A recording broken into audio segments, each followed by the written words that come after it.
लोग भले कहते हैं कि खाली हाथ आए थे, ठीक है खाली हाथ आए थे, लेकिन खाली हाथ जाना नहीं है। इस देश का ऋण चुका के जाना है।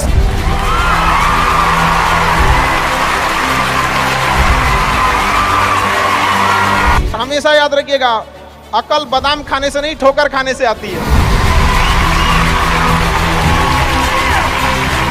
हमने इतिहास से यह सीखा है कि इतिहास से कोई कुछ नहीं सीखता।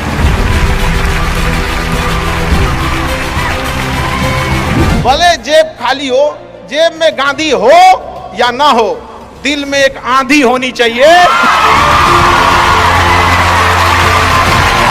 जो बोले हैं, जो ठाने हैं, वो कर लेंगे यहां पर, और नहीं कर सकते हैं तो दुर्भाग्य है इस भारत की धरती पर जन्म लिया हुआ।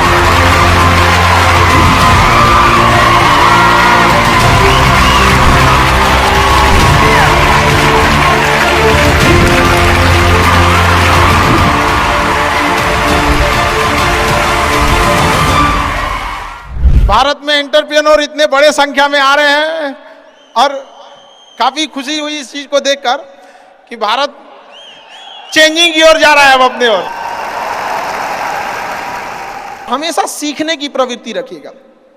और आज के टाइम पे बाप रे, एक बहुत बड़ी समस्या ना कि दूसरे से प्रति जलन जरतुआही समझते हैं हम लोग। बिहार का ठेठ भाषा है, पता नहीं आप लोग समझते हैं कि नहीं समझ। मतलब कौन कितना खुश है, मतलब उसका पड़ोसी जितना दुखी है वो उतना खुश है। ये सब चीजों से थोड़ा आज के समय में अपने आप को थोड़ा बचा के रखने की कोशिश कीजिएगा लोग, क्योंकि किसी के जलन वगैरह से नहीं होता। अक्सर देखिएगा ना, चूंकि ये एंटरप्रेन्योर है, बिजनेस का चीज है, तो एक छोटा सा देखिएगा ना, गांव में किसी के पास समोसा का दुकान चल जाता तो उसके बगल में एक और समोसे खोल देता है। अरे आप बहुत सारी चीजें हो सकती हैं। आप डिसीजन आप कभी भी किसी और के मर्जी से इन्फ्लुएंस होके लीजिएगा, वो कभी डिसीजन सही नहीं होगा। डिसीजन आपका अपना होना चाहिए, आप क्या कर सकते हैं। और ये जिस दिन आप पहचान गए, उस दिन समझिए आधा काम आप अपने से कर दिए यहाँ पर। और वो सबके अंदर कुछ ना कुछ है, ऐसा नहीं है कि ऊपर वाला आपको खाली हाथ भेजा, सबके अंदर कुछ ना कुछ है। और ये लोग भले कहते हैं कि खाली हाथ आए थे, ठीक है खाली हाथ आए थे, लेकिन खाली हाथ जाना नहीं है। इस देश का ऋण चुका के जाना है, समाज को कुछ दे के जाना है, एक अच्छे सिद्धांत, अच्छे कर्म को दे के जाना है। क्या कोई कह सकता है कि अब्दुल कलाम खाली हाथ गए थे? नहीं खाली हाथ गए थे। विवेकानंद खाली हाथ गए थे? अंबेडकर साहब खाली हाथ गए? नहीं गए। तो इस देश में हम खाली हाथ जरूर आए थे, लेकिन इस देश का कर्ज उतारना है, खाली हाथ लौटना नहीं है। कुछ ऐसे सिद्धांत अपने साथ है, कुछ अपने पीछे कुछ यादें छोड़ के जाना है, जिससे कि दुनिया याद कर सके हम लोग को। और हमेशा चीजों में ना अपनी ईमानदारी करिएगा। आप कितना ईमानदारी से काम करते हैं, कितना लगन से काम करते हैं, सफलता इसी चीज पे डिपेंड करती है। बाकी ऐसे चीजें कि भाई ये करना चाहिए, बस आप कितना समय दिए हैं किसी चीज को, कितनी ईमानदारी से किए हैं, ये मायने रखता है आपको। आप किसी चीज को समय नहीं दीजिएगा, कभी सफल नहीं हो सकते हैं। और एंटरप्रेन्योर और बिजनेस, इस सब के चीज़ों में एक चीज़ बहुत बड़ी डिलेमा होती है ना, कि सोचते बड़ी ज़्यादा हैं लोग, प्लानिंग बहुत करते हैं। 6 महीना से उसका प्लानिंग ये चल रहा है। अरे भाई 6 महीना में कमवा शुरू किए रहते तो कुछ एक्सपीरियंस हो गया रहता, कुछ ठोकरें लगी होती। शुरू कर दो, चाहे जैसे करना है। यहाँ पर ऐसा थोड़ी हो सकता है कि एकदम फिनिश होकर काम करे। हर चीज, जमीन से कभी पेड़ नहीं निकल सकता, पौधा ही निकलेगा। आज सीखिए, क्योंकि अगर कल कोई शुरू करता है आपके बाद, तो आपके पास उससे एक दिन का एक्स्ट्रा एक्सपीरियंस रहेगा। और हमेशा याद रखिएगा, अकल बादाम खाने से नहीं ठोकर खाने से आती है। जितना ज्यादा आप ठोकर खाएंगे, उतने ज्यादा अकल आने वाली है। दुनिया का कोई इंसान जो सफल है कह दे कि हमको ठोकर नहीं लगा है, या कोई कह दे कि हम एक ही बार में यहाँ आए हैं, कभी नहीं आ सकते हैं यहाँ पर। स्टार्टिंग कीजिए यहाँ पे, ज्यादा प्लानिंग के चक्कर में नहीं रहे। कितना अच्छा आप प्लानिंग करके आइएगा ना, कुछ चीजें गड़बड़ होंगी। क्योंकि किताबी नॉलेज, ये मोटिवेशन, ये सब चीजें, ये एक अलग चीज है। धरातल पे उतर के जाइएगा ना तो अलग चीज है यहाँ पर। और कभी बिहार में आके देखिएगा तो एकदम में अलग मिलेगा आपको। तो कितना ठोकर लगा है, ये बहुत मायने रखता है। क्योंकि ठोकर नहीं लगेगा ना, जिस पत्थर पे चोट नहीं पड़ती वो कभी मूर्त नहीं बनता है। तो इसलिए जितना आपको चोट लग रहा है, तो ये आपके लिए अच्छी बात है। क्योंकि बड़े बड़े लोगों की जिंदगी में मुसीबत आती है, वो मुसीबत ही आती है बड़े जिन लोगों के लिए, क्योंकि फिल्म में जो सबसे टफ रोल होता है ना, वो बढ़िया हीरो के कंधे पे दिया जाता है। तो ये पृथ्वी पे भी ना ऊपर वाले को पता है कि ये बढ़िया हीरो है, इसको थोड़ा सा हम रोल देते हैं बढ़िया। तो बड़ी जिम्मेदारी देने से पहले ऊपर वाला भी ना आपको टेस्ट करता है, टेस्ट करके ही देखेगा कि नहीं करेगा। हम लोग छोटा सा कोई सामान खरीदते हैं तो उसको ठोक बजा के चेक करते हैं कि सह लेगा कि नहीं सह लेगा। एक छोटा सा बर्तन कोई खरीदने जाता है तो पटक के दिखाता है, देखिए मजबूत है। तो ऊपर वाला भी जब आपको बहुत बड़ा जिम्मेदारी देने वाला होता है ना, तो पहले सोचता है कि इसका थोड़ा सा टेस्ट कर ले। बहुत लोग टेस्टे में भाग जाते हैं, ए भगवान हमरा काहे लिए तुम मुसीबत लाया। यार जब ऊपर वाला तुमको खुशी दिया था तो थैंक यू कहना भूल गए थे, और जब मुसीबत दिया चेक करने के लिए तो परेशान हो गए। यहाँ पर इस चीज़ों से घबराना नहीं चाहिए किसी को। जिसके जिसके जीवन में कठिनाई आ रही है, आप समझिए कि आप एक सही रास्ते पे जा रहे हैं, क्योंकि वही रास्ता सफलता का है। और अगर आपके जीवन में कठिनाई नहीं आ रही है, आप गलत रास्ते पे हैं, क्योंकि सफलता का रास्ता बहुत कठिन होता है। और अभी डिजिटल इंडिया है गया, सबके हाथ में मोबाइल हो गया है। एक चीज अगर आप बहुत आगे बढ़ेंगे ना, तो एक प्रॉब्लम फेस करेंगे।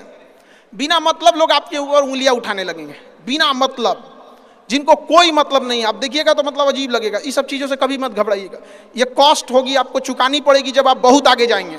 तो आप लोग बहुत आगे जाएंगे तो पहले से माइंड मेकअप करके रखिएगा। कुछ लोग होंगे जो बिना मतलब आपसे सवाल पूछेंगे, इन लोग को कभी इंटरटेन मत कीजिएगा, क्योंकि अब भाषा थोड़ी हार्ड हो जाएगी, लेकिन एक हार्ड हो जाएगा तो हो जाएगा। बस भाषा भाव को समझिएगा, भाषा का नहीं। कि कुत्तों की रेस में दौड़ने से घाटा यह है कि जीतने के बाद भी कुत्ता ही कहलाएगा आदमी। एक बार एक रेस में ना कुछ कुत्तों को दौड़ाया गया, बीच में शेर बांधा गया कि कौन तेज दौड़ता है। शेर दौड़ा ही नहीं, कहा कि जीत के भी क्या फायदा, जीतने के बाद वो कुत्ता कहलाएगा। समझ में आया? तो जब आप आगे बढ़ेंगे ना, तो ये कॉस्ट है, समझिएगा इस चीज को। पहले ये कम था, क्योंकि पहले लोगों के पास में हाथ मोबाइल वोबाइल कुछ नहीं था, मतलब कानाफूसी में रह जाता था। लेकिन अब ये बहुत बड़े पैमाने पे हो गया। तो ये सब चीजों से बचिएगा, और ये आएगा आपके साथ में लाइफ में। ये चीजें जैसे हम आपको छोटा सा मतलब व्यवहारिक चीज पे बताते हैं। जब बहुत आगे जाएंगे ना, तो कुछ कहेंगे अरे इसका प्रोडक्ट खराब है, इसका ये चीज, मतलब कुछ ना कुछ बोलेंगे। उसको बस ऐसे समझिएगा कि जब आप बढ़ते हैं तो आपके चेहरे पे कभी कभी कुछ दाने निकल जाते हैं, उसको छेड़ा नहीं जाता है। 10 दिन 15 दिन बाद वो खत्म हो जाता है, फिर दिखता तो है तो आपका चेहरा ही दिखता है। और ज्यादा खखोरेंगे ना तो उधर के बर्बाद कर देगा आपको। हम निकला है छोड़ दीजिएगा उसको। एक समय आएगा जब आप ही जाने जाएंगे। यहाँ लोग किस चीज पे नहीं उंगलियां उठा देते हैं, भगवान को उंगलियां उठा दिए लोग। अग्नि परीक्षा भगवान को देना पड़ा, हम लोग की क्या औकात है जी यहाँ पर। इसलिए भैया इस सब चक्कर में नहीं पड़िएगा आप। जो है वो एकदम परफेक्ट है, चाहे जैसे भी। गलतियां सबसे होंगी, जो गलती करिएगा उसको एक्सेप्ट कर लीजिएगा। हाँ हमारे पास ऐसे गलती हो गई, नेक्स्ट टाइम से हम सुधारेंगे, बट कोशिश कीजिएगा गलतियां ना हो। लेकिन सबके जवाब देने की कोशिश मत कीजिएगा। आप इंसान है, कोई डिटर्जेंट नहीं है कि सफाई करते चलते हैं आप। और काबिल इतना बनिए ना कि लोग आपको रोकने के लिए ना साजिश करना पड़े, कोशिश नहीं। उस लेवल पे जाइए आपको। यार ये कैसे आगे निकल गए यहाँ पर। आएंगी चीजों को हम लोग भी फेस किए हैं, आप लोग भी फेस करना होंगे। यहाँ पे शुरुआत में सबको कॉस्ट चुकानी पड़ती है। और ना लोग कहते हैं कि सबके अंदर कोई यूनिक क्वालिटी होती है। इसको पहचानने का एक तरीका होता है। जब आप मुसीबत में फंसेंगे ना, तो वही काम कीजिएगा जो आपको सबसे अच्छा आता है, सबसे अच्छा आता है। आप मुसीबत में फंसेंगे। हम लोग जब इंटर पास किए थे तो हम लोग के सामने भी फाइनल क्राइसिस आया था। सबसे पहले वेल्डिंग मारना चालू किया था आदमी की, बिना किसी काम का किसी दुकान पे बैठ के वेल्डिंग मारते रहो। अरे सही भी मारते थे तो 4 को चीज सुना देता था। यार ऐसे नहीं, ऐसे होता है, क्या बात करते हैं, बढ़िया मारते थे और वही सुन लेता था आदमी यहाँ पे। फिर धीरे धीरे किसी को पढ़ाना धीरे धीरे चालू किया आदमी। कुछ दोस्तों ने कहा कि भाई तुम पढ़ाओ, ठीक पढ़ाता है, तो आदमी उधर चला गया। तो आपको भी पता है कि आप किस चीज में अच्छे हैं, तो धीरे धीरे अपने आप के अंदर वो पहचानिए, उसको सुधारने की कोशिश कीजिए। और इधर उधर ज्यादा ध्यान नहीं दीजिए। मुसीबत आए तो अपने आप को एक बार थपथपाइएगा कि हाँ आप उस इलीट क्लास में हैं जिसके सामने मुसीबत आई है। और एक समय आएगा कि जब आप इस मुसीबत को पार कर जाएंगे, और एक समय आएगा कि जब यहाँ आके आप अभी अपनी संघर्ष की कहानी बताएंगे कि हम भी ऐसा थे। और हम आप सबसे यही उम्मीद करते हैं कि भगवान से भी हाथ जोड़ के यही दुआ मांगते हैं कि जितने लोग हैं देश के, सबको एक दिन अपनी कहानी सुनानी पड़े, क्योंकि यह देश वीरों की धरती है, वीरांगनाओं की धरती है। यहाँ पर हर बच्चा यहाँ का फौलाद है अपने आप में यहाँ पर। तो ये वक्त है अब ऋण चुकाने का।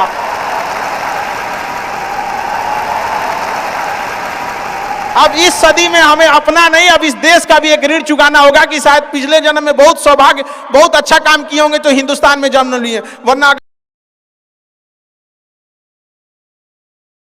पर। तो ये वक्त है अब ऋण चुकाने का।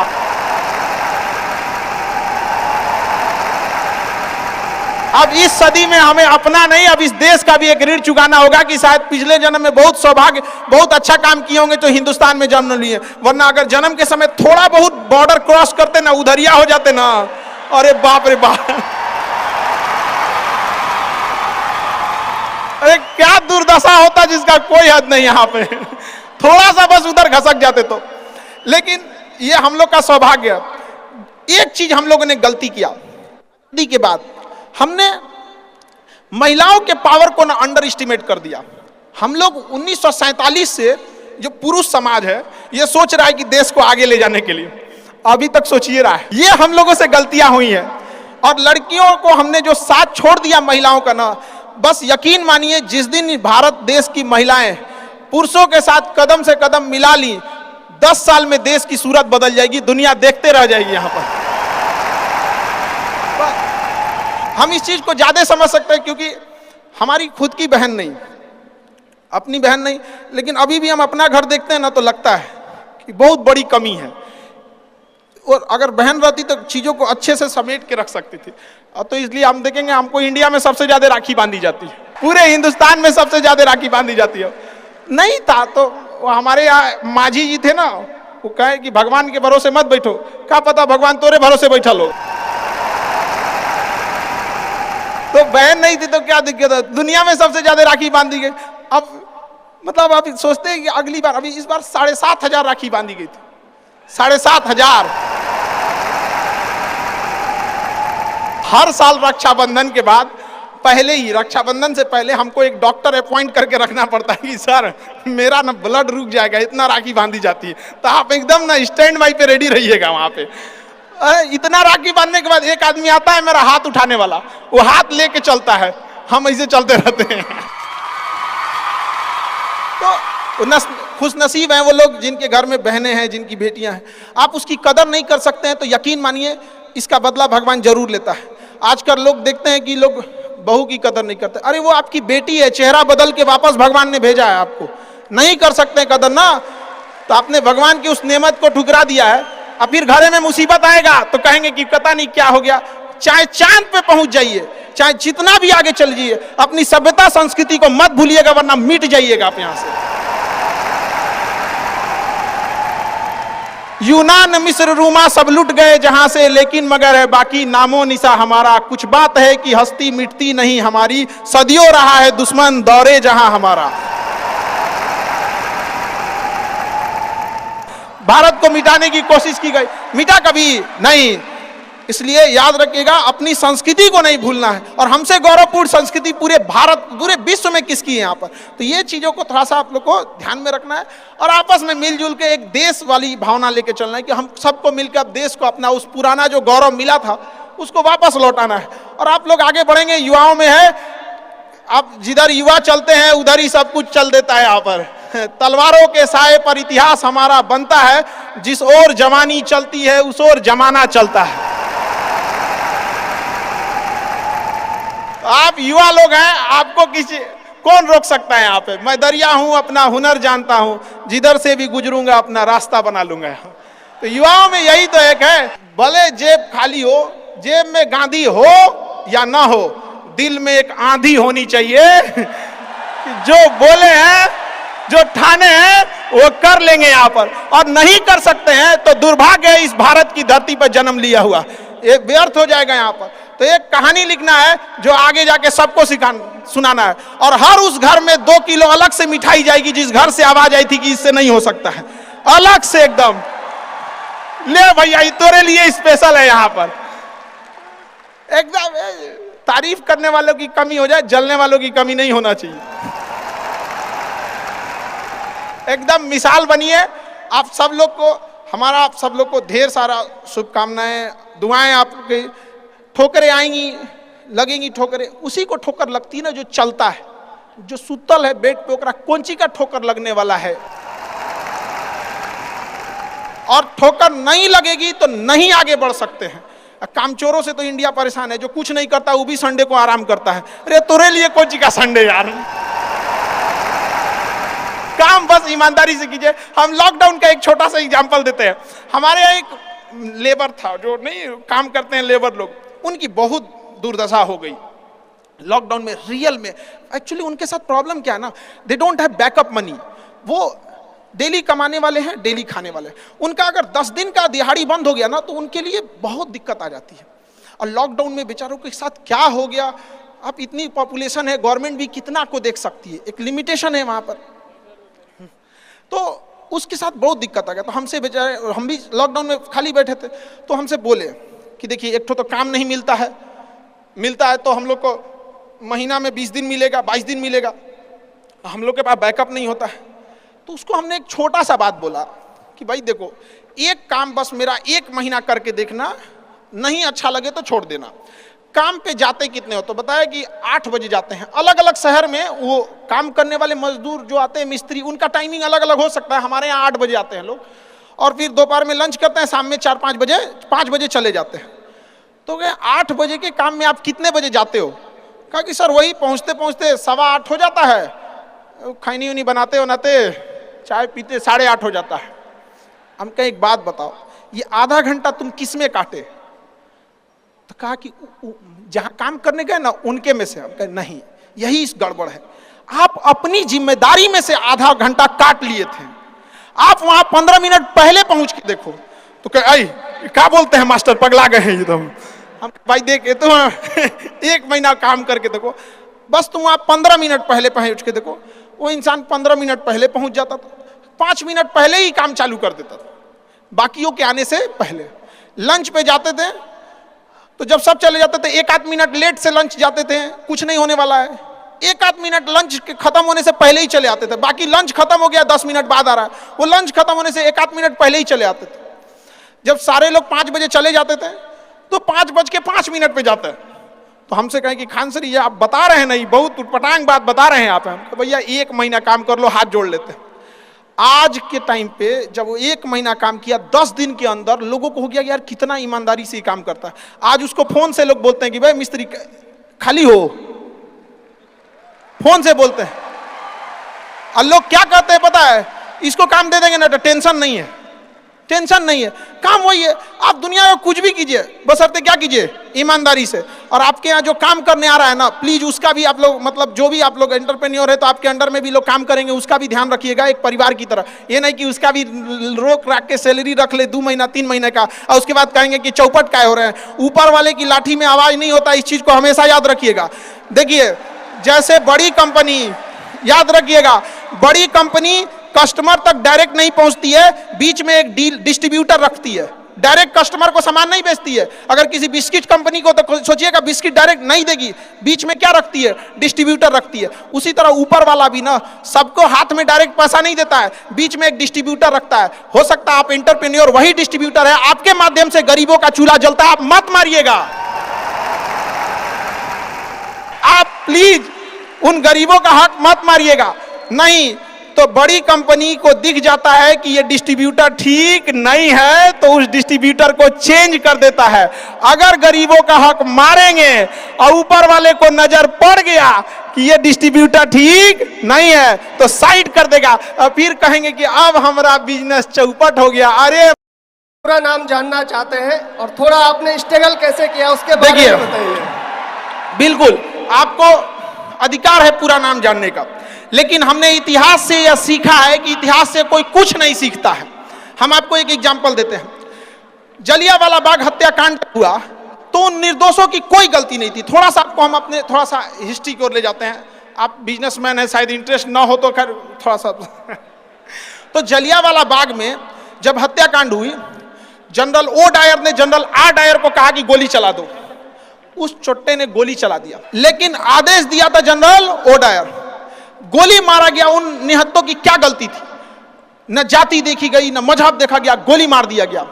उस गोली मारने के 21 साल बाद 1919 की घटना है, 1940 में उधम सिंह, भारत का वह वीर सिंह अमर रहे, उधम सिंह जब इंग्लैंड में गए और लंदन में उसके घर में घुस के उधम सिंह के छाती पे गोली मारे थे वहां पे। और जब जज ने पूछा था कि नाम क्या है, तो उन्होंने कहा था राम मोहम्मद सिंह आजाद, राम मोहम्मद सिंह आजाद। समझ आ गया मेरा नाम क्या है?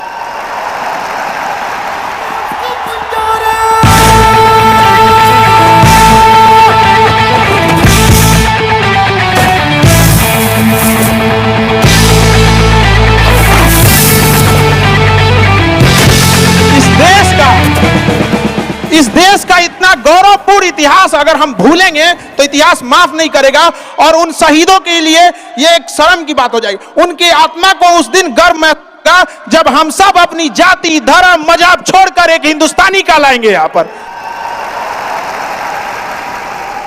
जब हम गुलाम थे तो हिंदुस्तानी थे, आजादी ने हमें हिंदू मुसलमान बना दिया। यहां पर आज भी अगर आप कहते हैं कि मेरा नाम क्या है, तो सुनिए आपको जवाब, मेरा नाम क्या है?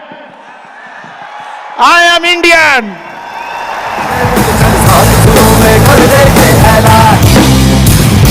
हिम्मत है तो दो, जुर्रत है तो मारो, आज हथेली रखती है जान। मेरी एज अभी 21 है, ठीक है। तो मैंने अभी रिसेंटली कॉर्पोरेट लाइफ में एंटर किया है। तो मैंने चाणक्य नीति पढ़ी थी। तो चाणक्य नीति में चाणक्य जी एक चीज बोलते हैं, वो कहते हैं कि जंगल में जो टेढ़े पेड़ होते हैं वो बाद में कटते हैं, लेकिन जो जंगल में सीधे पेड़ होते हैं वो तुरंत कट जाते हैं। तो आप मतलब तो समझ गए होंगे कि लाइफ में क्या करना चाहिए और किस तरीके से हमें मतलब टेढ़े बन के रहना चाहिए कि अपने सीधे बन के रहना चाहिए। देखिए समझिए ध्यान से, जैसा देश वैसा भेष। अगर प्यार से बात करने वाले हैं तो प्यार से बात कीजिए। सब लोग प्यार से नहीं मान सकते हैं, और अगर सब प्यार से मान सकते थे तो बांसुरी बजाने वाला कृष्ण कन्हैया कभी महाभारत होने नहीं देते। लेकिन एक चीज हमेशा याद रखिएगा, अगर आप किसी से अकड़ जाते हैं, अगर आप किसी से अकड़ जाते हैं, रूडली बात कर लेते हैं, तो फिर प्यार से बात करने का ऑप्शन हमेशा के लिए खत्म हो जाता है, हमेशा के लिए खत्म हो जाएगा। फिर आप उसे प्यार से नहीं समझा सकते। लेकिन अगर आप उसे शुरुआत में प्यार से डील करते हैं तो अकड़ने का ऑप्शन तो लास्ट तक रहता है। तो ये शुरुआती ऑप्शन गड़बड़ नहीं कीजिएगा। और मिजाज में कुछ सख्ती भी जरूरी है, वरना लोग पी जाते अगर समंदर खारा ना होता। अपने आप को इतना भी सस्ता मत कीजिएगा कि 2 कौड़ी का इंसान खेल के चला जाए, ठीक है। तो आपका एटीट्यूड डिपेंड करना चाहिए सामने कौन है, एक जैसा नहीं। हाँ, अतिथि देवो भव है, इसी चक्कर में अंग्रेज धो के चल गए हम लोग। वाह, और हम लोग रहते वास्को डिगामा को बांध के मारते पहले। मैं 3 विद्यालय का संचालन कर रहा हूं और वर्तमान में कानपुर देहात में सबसे टॉप में विद्यालय है। मैं चाहता हूं कि उस संस्था को प्रदेश और देश लेवल पर ले जाऊं, तो क्या उसके लिए सुझाव चाहता हूं आपसे। सर थोड़ा सा एक चीज करिएगा, आप संस्था को टॉप या संस्था को बेहतर से बेहतर आप एक कोशिश कीजिएगा कि संस्था में पढ़ रहे वाले बच्चों को टॉप करा दे। बस वो बच्चे टॉप रहने चाहिए। सर हमारी संस्था में जाएंगे, वो गोदाम था, अनाज रखने वाले गोदाम को हम क्लासरूम बनाए हैं। हमारे यहाँ लगभग 200-250 लड़के जमीन पे बैठ के पढ़ते हैं। हमने कभी संस्था पे ध्यान ही नहीं दिया, जब भी ध्यान दिए बच्चों पे ध्यान दिए। तो सर एजुकेशन में वो करना है कि वो बच्चे ब्रांड एम्बेसडर बने आगे जाके।